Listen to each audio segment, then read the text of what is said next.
Once you understand the division law with indices, you're ready to learn about raising something to the power of 0. Now, there's a couple of things that we've known for a while that we need to come back to. The first one is an oldie but a goodie. We know that any number divided by itself is 1. So if I take 6 and divide it by 6, I get 1. But also if I take some index expression and I divide it by that very same index expression, it stands to reason that I'm going to get 1. Now, this is an example with specific numbers, but I could have put anything to the power of anything, and as long as I put the same thing top and bottom, that stands to reason. Okay, we also know, though, from our index laws that when we're dividing index expressions and they've got the same base, even if they don't have the same index, we subtract the indices. So that's a rule we've already learned.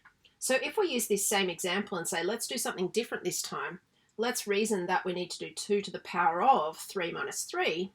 Well, 3 minus 3 is 0, isn't it? So we know that this expression equals 1, but we can also prove that it equals 2 to the power of 0.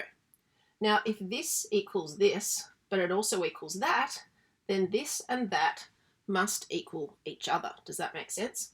Now, writing this again in more standard terms, if I have any index expression and I divide it by itself, I can always write it like this, and I can get that same base to the power of 0.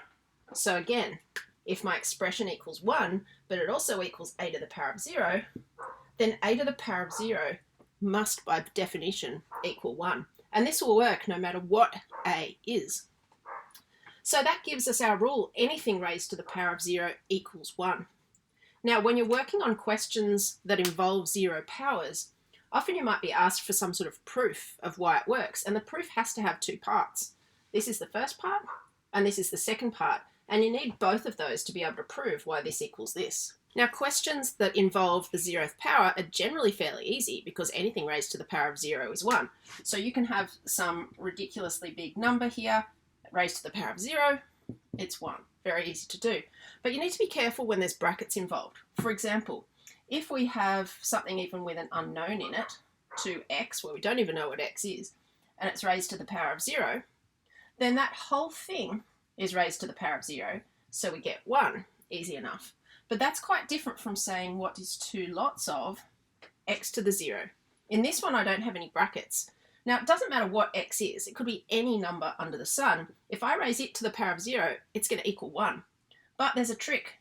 Order of operations says we have to do indices before we do multiplication. This is the part that's been raised to the 0. So what we really have here is 2 times 1, and that's going to give you 2. So watch out for that little trick and check that you understand what it actually is that's been raised to the power of 0 and is therefore 1.